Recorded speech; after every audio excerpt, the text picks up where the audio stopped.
guys, welcome back to The Bright Side. Macy here, the Bright Side Girl, and today we're going to be doing a spooky September book haul.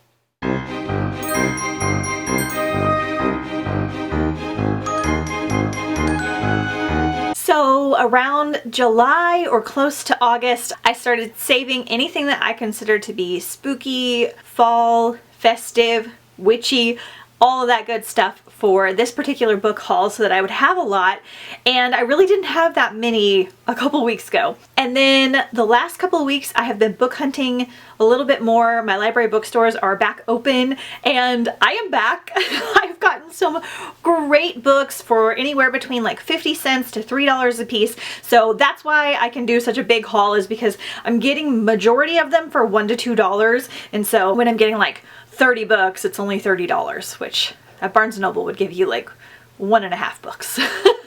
So that's why I have so many books. So I get a lot of them at used bookstores, library bookstores, used book sales, and I do trades and things with friends. So I have a fabulous spooky and non-spooky, monster, witchy, vampire-y haul for you today. I don't do any like super gory style Stephen King type books. These are all just like lightly atmospheric. Most of them are YA, a few middle grade, and just good for the festive season. So if you're excited to see some of these books, stay tuned. Grab a cup of tea. We're gonna be here a minute. Also keep in mind, I don't have a lot of descriptions for these books. I try to go in mostly blind. I did pick up a few that I have already read, so I'll know more about those.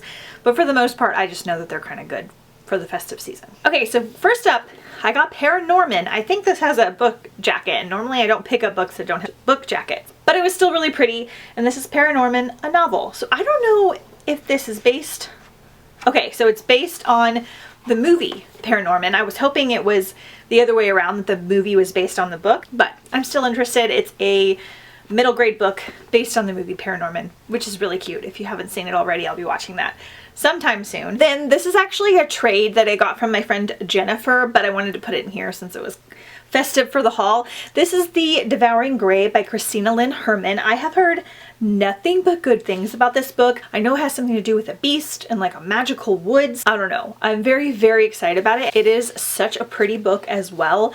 I am hoping to get to this one actually this year. She also sent me Freaks by Amanda Hawking.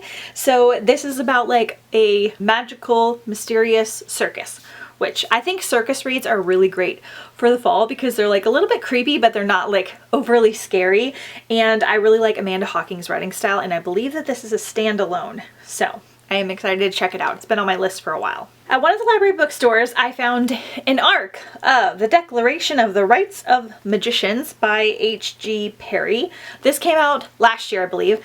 I don't know if it's adult or not, but it's about politics and magic and the new like magical political movement. It sounds incredible. So I have to read this carefully because I like to trade my ARCs once I'm done reading them, because I just found this at the bookstore. It wasn't sent to me, but it looks amazing. Let me know if you guys have read this one. Then I got Out of the Wild Night by Blue Balliet. I've heard things about this author's books, and this is a ghost story. So I think that these are actually like somewhat creepy. So this is like, it's middle grade though, so it should be great. I love middle grade books for Halloween time because they're just the perfect amount of creepy and festive without being like scary, so yay. Then I got Fear the Drowning Deep by Sarah Glenn Marsh. This has been on my list for like 2 or 3 years now. This is, I believe, a mermaid story, but I think it's also like creepy and spooky, which quite a few mermaid books are. Bridie Corkle loathes the sea and longs to leave her small island to see the world. When she was young, she watched helplessly as her granddad was lured off a cliff and into a watery grave with a smile on his face. She insisted there was some sort of creature out there. The people of Port Core just thought she was mad.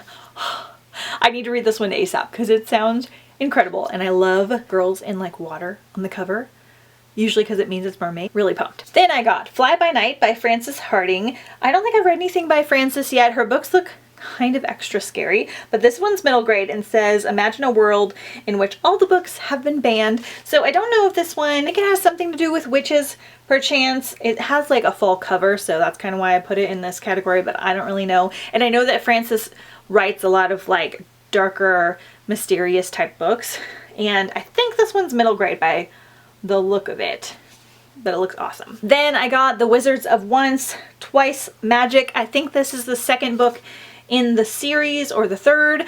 I have the first book, which I need to read, second book in the Wizards of Once series. So this is like magical woods and creatures and kind of like Harry Potter vibes. I really want to get to the first book sometime this year. They look incredible. They've got really neat illustrations and things in them, so excited to find this second book. Then I found Sensational by Lynn Zidrock. I don't know how to say her name, but this is the second book after Spectacle, which is giving me like Stalking Jack the Ripper, Madman's Daughter, Gothic Victorian era mystery Sherlock Holmes vibes, which is like a whole genre that I love. I love the Victorian era for like spooky reads, especially when the girls want to be like doctors and there's like murder mysteries. I don't like modern murder mysteries like at all, but I love when they're set in like the Victorian era. So I really wanted to read that first book, and I found the second one. Then my friend Brittany got me a copy of Midnight Beauties by Megan Shepherd. So this is the second book in the Grim Lovely series. Megan Shepherd wrote Madman's Daughter, which is almost my favorite fall spooky read of all time. It is so good. It does get a tiny bit scary, but it's like the perfect amount for me, and it's so atmospheric, and it's that Gothic Victorian thing, but there's also like an island and mysterious creatures. So this series is set in Paris, and there are like monsters that are like servants, and then they're trying not to be servants. That's a bad description, but I've heard good things about Grim Lovelies, and I want to read more from Megan Shepherd as well. So I was really pumped that she found me this second book, and they're absolutely stunning. Then I got, at Dollar Tree actually, I think, Devils and Thieves by Jennifer Rush. So we have Jimmy Carmichael, who is in the town of Hawthorne, New York, and in her world, magic users are called the Kindled, and Jimmy herself would be considered one of these if she could just cast a simple spell. So something about witches and magic. Why are all the spooky towns and spooky schools called Hawthorne? This is like the fourth book that I have read where Hawthorne is the name of like the school or the town or something to do with like witches. I find it really interesting, but it just looks really cool. I believe this is book one. Then we have Ricky and C, The Final Descent. This is like the fourth book in the Monstrumologist series, which I don't remember if I still have them, but I really want to read it. It's got kind of like a creepy Frankenstein vibe about it, and I love Frankenstein vibes. I think that they're Victorian Gothic as well, but I'm not entirely sure. It's supposed to be more on the creepy side, but I will vet it out for you because I am a big baby, but I like slightly creepy, just a teensy bit of spooky. I just don't like pure horror. So I will try it out and report back to you guys because the premise sounds really good. Just go look it up because I can't remember, but something about creating monsters, I think. And this is like a 4-book series. Couple random ones that I found and I basically picked up for the cover. So this is Every Other Day by Jennifer Lynn Barnes. Every second day, Allie is a normal 16-year-old and she goes to high school and she's human. And then every other day, she's not. And then she's not sure what she is on those days. So I don't know if she's like a vampire or a monster or like half dead or a ghost or what, but it sounded like it was going to be a little creepy. And it looks kind of creepy on the cover. And yeah, I wanted to try it. Another random one, The Killing Jar by Jennifer Bosworth. So I picked this one up because of the cover and I've seen it kind of floating around. So this one seems like it might be a little too dark for me, like not too scary, but it has something to do with like a tragedy that occurs and being haunted by like despair. I like dark books, but I don't like them to be too real, if that makes sense. Like I want them to be dark because there's monsters and creepy things happening and not because, you know, like your mom died in a car accident, if that makes sense. So I'm gonna have to see. It looks like it's good for the season, so we'll try it out. Then I found Strange Sweet Song by Ari Rule. Look how amazing this cover looks with the girl with the dress in the woods. So again, kind of a cover by, I think I got this for like 50 cents. Outside Dunhammond Conservatory, there is a dark forest. And in the forest, they say, lives a great beast called Felix. But Sing de Novelli never put much faith in the rumors and myths surrounding the school. Music flows in her blood and she is there to sing. The prestigious academy will finally give her the chance to prove her worth, not as the daughter of the world-renowned musicians, but as an artist in her own right. So this is kind of giving me like Phantom of the Opera, like Beauty and the Beast vibes, magical forest, and a magical school. Singing sounds awesome, and it's not crazy long, like it's barely 300 pages. So hopefully I can get to that very soon because it sounds amazing. Okay, then we have Reckless by Cornelia Funk, which I have had on my list and I've hauled and unhauled multiple times. So this is kind of a fairy tale, I don't know if it's retelling, but like story. It's got like Snow White and Beauty and the Beast vibes. There's like a magical mirror world and people turning into beasts and things. And I think this is a duology. I love Cornelia Funk's other series. For some reason, I'm blanking on the name and I absolutely love it. I will put a picture up right here for you guys. Really love that series. So I want to try more from her because I haven't yet. So adding again. Then Brittany also found me Reverie by Ryan LaSala. I think she got a copy for herself too. It looks incredible, first of all, but Kane Montgomery is known for certain that the police found him half dead in the river. He can't remember how he got there, what happened after, or why his life seems so different now. And it's not just him who's different, the world feels off and reality seems different too. Mystery, half-dead boy, magic, it seems great. Then I found The Black Witch by Laurie Foster. I've been wanting to read this for a while. It's gigantic, it's adult. I think it's like 600 pages and it is much larger than a YA book, as you can see. See that? About a black witch and she rises into power and it sounds really good. It's kind of got like Discovery of Witches vibes, I think. Maybe a tad. I don't really know much about it, but I'm okay with going in blind. Putting this one in here, although I feel like I would read this not in the spooky season, even though I'm like an atmospheric themed reader. So Truthwitch by Susan Denard. I've had this before and I just rehauled it. So this is about a truth witch and also has like elemental powers and things. I don't think this is going to be like a spooky fall vibe, but she is a witch, so I thought I'd put it in here. But I feel like you could probably read this any time of the year. Obviously you can read any of these any time of the year, but I like to read certain books in the right season. Then, because I get books so cheaply, I normally stay away from getting too many paperbacks because I only read them at the beach or like at the gym or something. And I like to keep hardbacks on my shelf. They last longer, all that jazz. But I found these for like $2. So I got The Witch's Kiss, The Witch's Tears, and The Witch's Blood. They're very beautiful. And this is just like a witchy fantasy series. It might be romancy, I'm not sure, by Catherine and Elizabeth Core, but I've been kind of checking these out for a while because they seem really nice. Okay, just a few more. Wicked Like a Wildfire by Lena Popovic. Again, another paperback, but this one, again, something to do with cool witches, and I think it's like a family of witches, and I've heard good things about it, so want to check it out. Then I already have this in paperback, so I'm trading it out for the hardback. The Hawkweed Prophecy by Irina Brignall, and I found the second one, the Hawkweed Legacy. These sound really, really neat. So this is a gorgeous, bewitching story of two outcast girls whose lives are twisted by ancient prophecy. Who will be the queen of the witches? And this is a trilogy. I don't like this cover as much as the paperback because it matches this one, but that's okay. But they sound pretty cool, and I haven't heard anybody else talk about them, and I try to grab a few books like that every year. Okay, then I had all of these at one point and I unhauled them because I wasn't going to get to them for a while, or I traded them or something happened, but I got it. Discovery of Witches, Shadow of the Night, and Time's Convert. So this is book 4, so I think I'm missing book 2 or book 3, one of them, because there's 4 right now. So this is a gigantic adult witch vampire magical series. There's a TV show now that I really want to watch. So the audiobook for Discovery of Witches, which I've heard good things about, I started last year and I got 3 hours in and I had like 20 hours to go and I was really liking it, but it was towards the end of the month and I was like, I'll just finish it in November.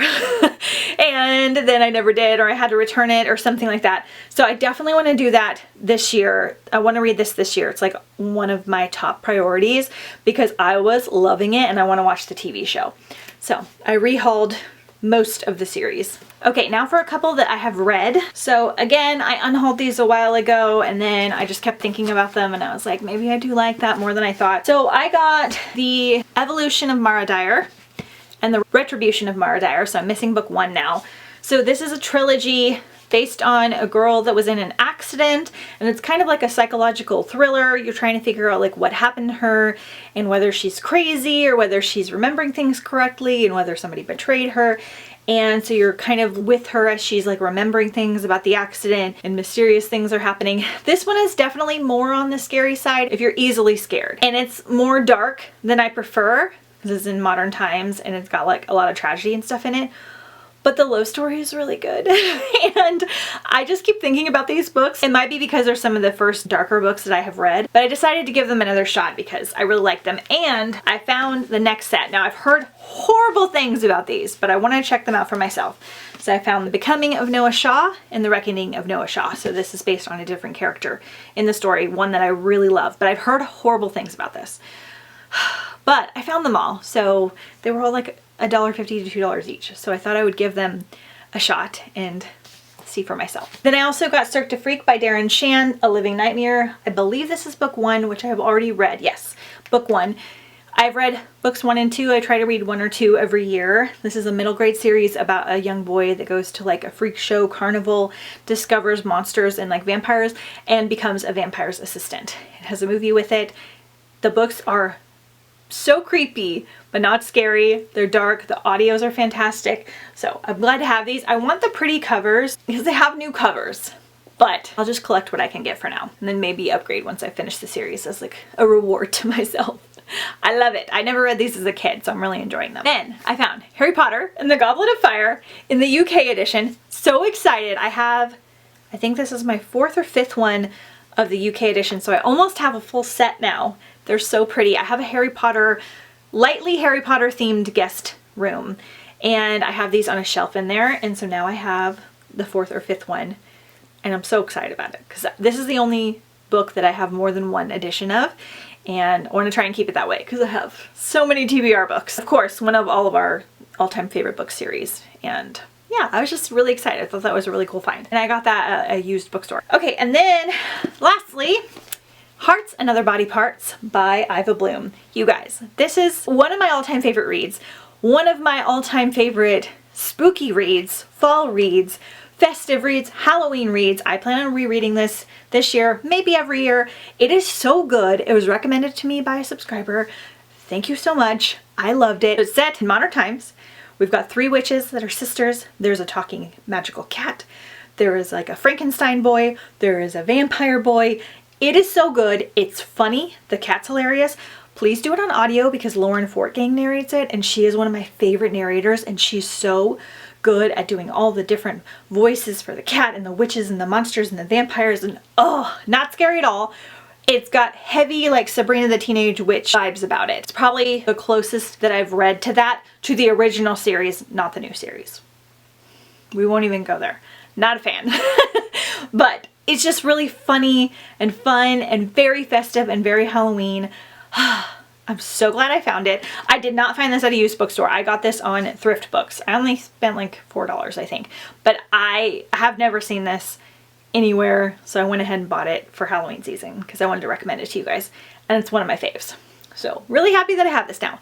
Please check it out and let me know what you think down below. Okay, that is it for all my festive, fall, spooky, Halloween style reads. I am shocked that I have this many because I have so many of this style of book already, probably more than anything else, even than mermaid books, other than just like basic like fantasy and things like that. And I originally only had like 5 to show you guys before like a couple of weeks ago, but then the book fairies blessed me and I found a bunch more. I will definitely not get to all of these this year, but let me know which ones you guys really like down below in the comments because I tend to read those sooner rather than later because it's fun to talk to everybody about them. And I'll definitely check out some of the lesser known ones as well. Thank you guys for watching. I hope you enjoyed this video. Hit me up with any of your favorite like fall, like not so scary reads down below in the comments. Let me know how your September of reading went and if you read these style of books this time of year. And I'll see you guys next time on the bright side. Bye!